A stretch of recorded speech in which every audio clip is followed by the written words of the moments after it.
마티아 신부의 사목 이야기 115. 사랑하는 교우 여러분, 오늘 대림 제4주일은 성탄전 4일째입니다. 교회는 지난 12월 17일부터 성탄전 9일을 지내며 하루하루 다가오는 예수님의 탄생과 직접 연관된 구역과 신약의 말씀을 묵상하며 성탄을 준비시킵니다. 12월 17일 성탄전 9일에 들은 마테오복음 1장 1절에서 17절의 말씀은 아브라함에서 다윗까지 14대, 다윗부터 바빌론 유배전까지 14대, 바빌론 유배부터 그리스도까지 14대에 이르는 예수님의 족보를 전해줍니다. 다윗의 자손이며 아브라함의 자손으로 태어나셨다는 족보는 예수님께서 역사 속의 한 인간으로 오셨다는 점을 말해줍니다. 아브라함으로부터 42대에 이르는 예수님의 족보를 자세히 들여다보면 받아들이기 힘든 나쁜 사람들도 많습니다. 특히 다윗 왕 이후의 대부분의 왕들은 우상 숭배와 폭정과 어리석음을 저지르는 왕들이 대부분이었습니다. 또한 설명하기 어려운 삶의 우여곡절도 많았습니다. 아브라함의 손자였던 야곱은 형 에사우와 아버지 이삭을 속여 장자권과 축복을 가로채어 족보에 올랐습니다.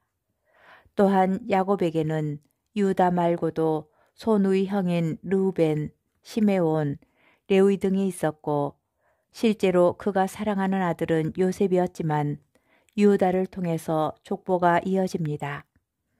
또한 유다는 에르, 오난, 셀라라는 세 아들이 있었지만 다 죽게 되고 며느리였던 이방인 여자 타마르에게서 대를 잇기도 하였습니다.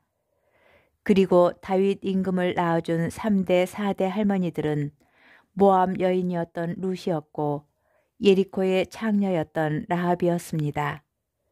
다윗 임금조차 자기 부하 장서였던 우리아의 아내 밧세바와의 불륜의 결과로 얻은 솔로몬으로 족보가 이어집니다. 그런데도 성경이 부끄러운 인간의 역사를 그대로 기록한 이유가 무엇일까요?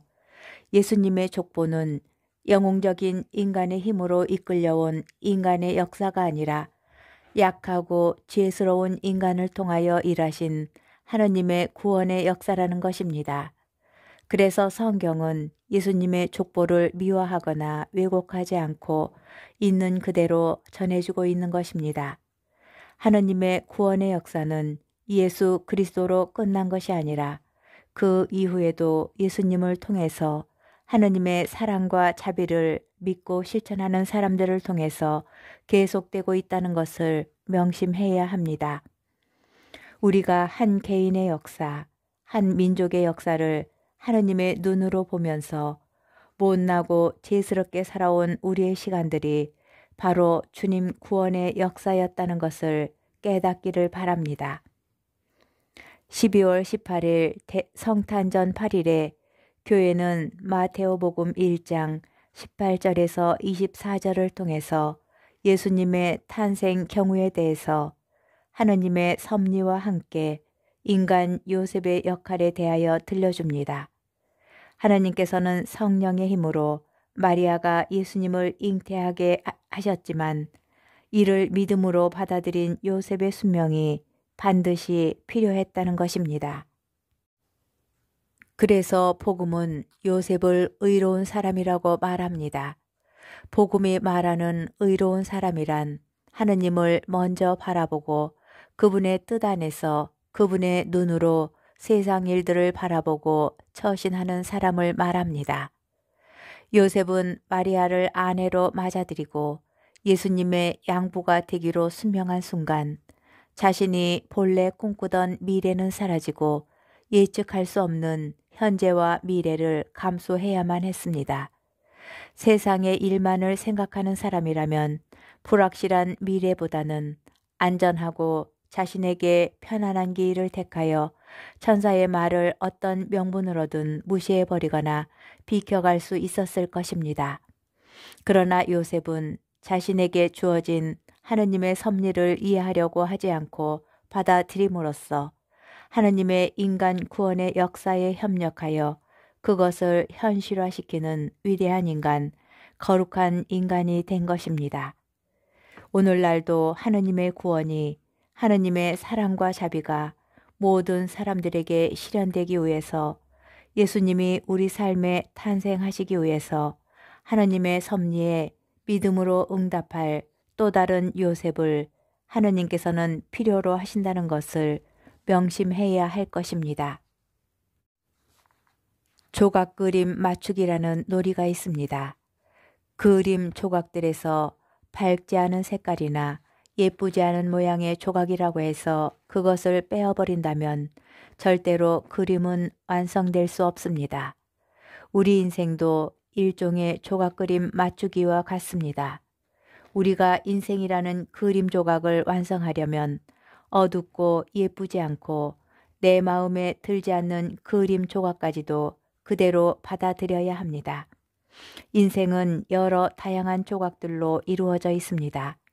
우리가 어떤 조각들은 받아들이고 어떤 조각들은 마음에 들지 않는다고 해서 버린다면 인생의 전체 그림은 완성될 수 없을 것입니다. 인생의 기쁘고 행복한 순간만을 인정하고 실패와 좌절로 말미암아 고통스러웠던 순간들을 거부한다면 우리 인생의 전체적인 그림을 볼 수 없을 것입니다. 잊고 싶고 감추고 싶고 피하고 싶은 마지막 한 조각까지도 우리 삶의 소중한 부분이기 때문입니다.